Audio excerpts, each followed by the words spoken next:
সকাল দুপুর কিংবা রাতে এই রেসিপিটা যদি একবার বাসায় বানিয়ে নেন তাহলে খাবার টেবিল থেকে সবাইকে ধাক্কিয়েও উঠাইতে পারবেন না। সত্যি কথা বলতে এই রেসিপির জাদুটাই এমন। অনেকেই হয়তো মূলা পছন্দ করেন না, আমিও আসলে করতাম না, কিন্তু এই রেসিপি বানানোর পর থেকে আমার কাছে মনে হচ্ছে যে শীতের এই পুরা সিজনটাই আমি এই রেসিপি কয়েকদিন পর পরই বানাবো ইনশাল্লাহ বাসায়। আর এটার লুকসটা দেখেই নিশ্চয়ই বুঝতে পারছেন যে এটা কী পরিমাণ লোভনীয় হয়েছে। তো প্রথমেই আমার লাগছে একটা তেলাপিয়া মাছ।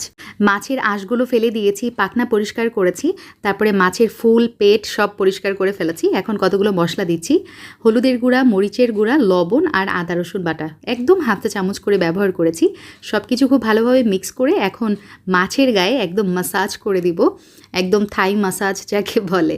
তো যাই হোক, মাছ খুব ভালোভাবে মাসাজ করার পরে আমি এটা রেস্টে রাখতে হবে না, কিছু না, আমি জাস্ট সরাসরি চুলাতে চলে যাচ্ছি। আর এই রেসিপিটা রান্না করতে আমার যেই ইনগ্রিডিয়েন্টসগুলো লাগবে আপনাদেরকে দেখিয়ে দিচ্ছি। ফার্স্টে ওই যে মাছ লাগছে আমার, তার সাথে কতগুলো কাঁচা পাকা মরিচ নিয়েছি। আরেকটা স্পেশাল ইনগ্রিডিয়েন্টস সেটা হচ্ছে মূলা, আমি 2টা নিয়েছি। টমেটো লাগছে আমার একটা, ধনিয়া পাতা নিয়েছি, আর লাগছে একটা আমার রসুন, আস্ত রসুন আমি এখানে ব্যবহার করব। আর কতগুলো পেঁয়াজ লাগবে আমার এখানে। তো পেঁয়াজগুলো প্রায় 4টার মতো পেঁয়াজ আমি এখানে ব্যবহার করছি, 3 থেকে 4টা করলেই হবে। সো এই কয়টাই উপকরণ দিয়ে আজকে এই স্পেশাল রেসিপিটা আপনাদেরকে বানিয়ে দেখাবো। ফার্স্টেই আমার এত কিছু লাগছে না, আমি কড়াই থেকে ধনিয়া পাতা আর মূলাটা উঠিয়ে নিলাম, আর বাদবাকি উপকরণ সহ মাছটা একই কড়াইয়ের মধ্যে ভেজে নিচ্ছি। সরিষার তেল এই পর্যায়ে আমি ব্যবহার করেছি 1 টেবিল চামচের মতো। মাছটা উল্টিয়ে দিয়ে ঢাকনা দিয়ে আমি কিছু সময় এটা মিডিয়াম আঁচে জাল করে নিব। আর এখন 2টা মূলা আমি খুব ভালোভাবে গ্রেটার দিয়ে গ্রেট করে নিচ্ছি। আমি কিন্তু মূলাগুলো গ্রেট করার আগে খোসাটা ছিলে নিয়েছি, ঠিক আছে।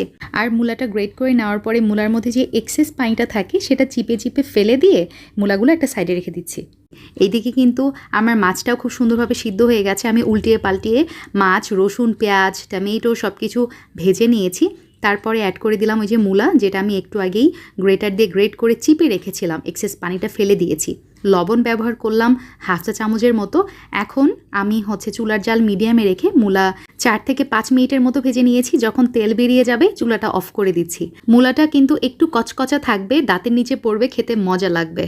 15 মিনিটের মতো আমি এই ফ্রাই প্যান সহই ফ্যানের নিচে রেখেছিলাম, ঠান্ডা হয়ে গেছে সব কিছু।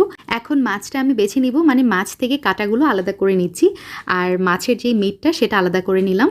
এখন দিয়ে দিচ্ছি লবণ হাফ চা চামচের মতো। ওই যে রসুন আর মরিচের সাথে আমি খুব ভালোভাবে ডলে ডলে একদম মেখে নিব যাকে বলে, কারণ রসুন বলেন মরিচ আমার কিন্তু সব সুন্দরভাবে সিদ্ধ হয়ে গেছে। সামান্য একটু সরিষার তেলও অ্যাড করে দিলাম। আমি টমেটোটা হাত দিয়ে খুব ভালোভাবে চটকে নিচ্ছি। আসলে কি এখন সব কিছু একসাথে মিক্স করব না, একটা একটা উপকরণ করে আমি মিক্স করছি, খেয়াল করছি নিশ্চয়ই। তারপরে ধনিয়া পাতা এবং মাছ খুব ভালোভাবে মাখিয়ে নিয়ে সবগুলো উপকরণ মূলার সাথে মাখিয়ে নিলাম।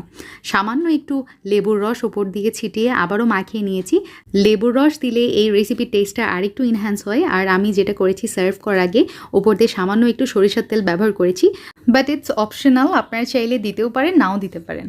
সকাল দুপুর কিংবা রাত গরম গরম ভাতের সাথে সার্ভ করবেন, খেতে মনে হবে অমৃত, আলহামদুলিল্লাহ। And as you all know, Rider Firdaus Khan channel money, easy, innovative and interesting recipe, যেটা আমার ভিউয়ার্স সবাই জানে। So enough for today, ইনশাআল্লাহ আবার দেখা হবে। আল্লাহ হাফেজ, আসসালামু আলাইকুম।